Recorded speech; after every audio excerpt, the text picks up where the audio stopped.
The pursuit of fun and joy have always been a huge priority for Kathryn. She began life with difficulty at the beginning, terribly bullied and ostracized by her peers. Experiencing so much pain, always wondering what was wrong with her, she spent many years believing that real joy was out of reach. As Kathryn grew older, she learned that many of the things she was teased and ridiculed for were really superpowers in disguise. This began a long journey of radical self-acceptance and love. Discovering along the way that teaching was a strength, Kathryn recognized this as a wonderful opportunity to support other children struggling in the way she did. Knowing their pain firsthand, Kathryn stepped into a lower elementary Montessori classroom to share the many tools she learned about creating inner safety and navigating relationships, both prerequisites of fun and joy. After many years in a classroom, Kathryn noticed that these same tools were just as helpful to all of the stressed out, overworked, overwhelmed adults. She created a program called Adult Recess and now works as a coach helping people create more spaces in their lives for fun.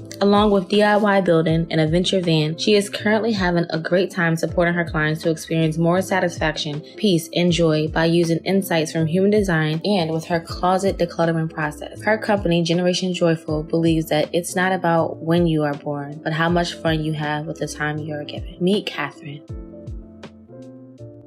Hey there, beings, people, other digital things. You are either listening to the Be Peace Equation podcast or you're watching Health Be Mine. I am Danny, your self-investment storyteller, contributing our time to those conversations that enhances our health, our well-being, and our mindset. And I am super excited because I have developed this game, guys. You know, I have been playing this game, Their Thought or Our Thought remix, and it's been different every time. But I wanted to invite people who identified as thought leaders or have a product or service that actually contributes to the world, and they can share how that is while also playing the Their Thought or Our Thought game. So far it's been so fun. And now I have Kathryn with me today to play. So I'm going to share a little bit of snippet on Kathryn before we start into the game. Kathryn, we're about to start the game, but I do want you to have an opportunity to say a little bit because this is supposed to be sweet and fast for a reason. We're going to have 7 different unpopular opinions that come up. You're going to share whether you agree with it, you disagree with it, or there's a remix, but you won't be able to explain why for each one. After the 7th question, you'll be able to choose the very one that you have to say something about if you wanted to elaborate. But before we get started, Kathryn, I would love for you to share with the listeners and the viewers a little bit about who you are. How do you identify yourself if the world didn't identify for you? I love that so much because that's literally what I do, is I identify with helping people to identify who that is for themselves. Oh, nice. So I'm a habit rehab coach, and I also work with people doing energetic closet cleaning. And really the point of that is to help clear space, starting in our outer space, our 3-dimensional space with our actual stuff and with our time, really as a backdoor way into the 5D space and looking at who we are on the inside and creating alignment with who that person is. So I think you already answered it within your first question, but how do you believe that what you do actually contributes to the world? How would you say that in one sentence? I think that the most important part of what my work is to help people to have more fun. If I was going to pick one word, that's what it is. Really, that joy, peace, excitement, and that all comes from when we really connect with who we are and drop off all the stuff that we picked up along the way. All right, perfect. So what I'm going to do, Kathryn, is I'm going to share the first unpopular thought, or it could be popular. I have no idea. I just Googled unpopular thoughts and tried to find the most creative ones. I'm going to add that into the chat. I'm going to have you read it out loud. As soon as you have your answer, whether you believe it's a thought you agree with, something that you don't agree with, or something that you would remix, I want you to put it behind your back. Let me know when you're ready, and I'm going to guess what you chose. All right, let's do it. All right, here's the first one. All right, political correctness is ruining comedy. Okay. Got it? Okay. I got it. Going off of the little that I know and what you said, I'm going to think that you put our thought just because of the fun aspect of what you try to promote. So let me see if I was right. Remix. Okay, I should have thought. Okay, so next one. All right, your food preferences say a lot about who you are. Okay, that was quick. That was easy for me. Our thought. Yeah! Point on the board. I got it. Yes. All right. So this one comes from Reddit. I don't like spending time with my family or my friends. I prefer sitting inside and watching crap on TV. Their thought. Yeah. Yay. I felt like that was the easy one. That was an easy one. I set myself up for success.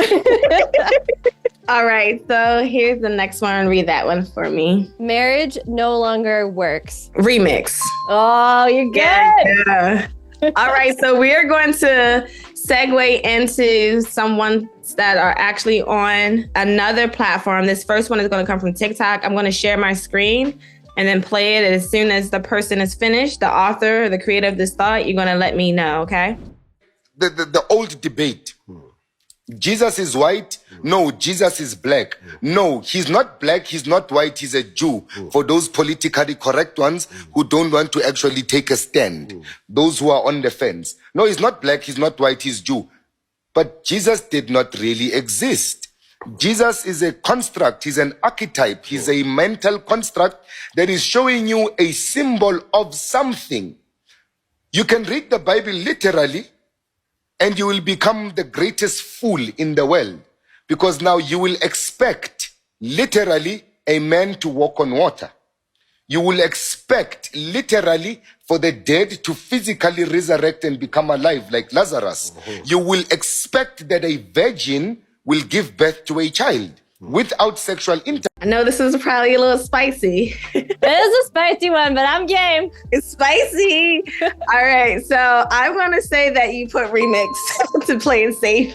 Yeah. All right. Here's the next one. This one is from Twitter. There's nothing inherently wrong with technologies like robotics, artificial intelligence, and etc. The problem is the engineers, designers, those certain humans who will always find a way to F every potentially great thing sideways. All right. So do you think that is our thought, their thought, or remix? Let me know when you're ready. Oh, I'm ready. That one was okay. quick. I actually don't know this one. Remix. Our thought. Okay. All right. So here is our last one. All right. This is another one that comes from an anonymous person on google.com, Unpopular Opinions, and it's our last one. Reading personal development will not lead to success. It's actually the latest way to burnout. Remix. Yeah. Okay, so we have finished all 7 questions. And so this is how it's supposed to work. I know that I lost. I think I've only got like 3 right, but I have to go back to the video. Let's see how many I got. But I know I didn't get all 7 right. So how it works is if I guess more that were right, then I would get to choose one that I want to choose to elaborate on. But since you did, you get to choose whether I get to choose or if you want to share which one you want to elaborate more on. Oh, there's a lot of good ones. You only get one.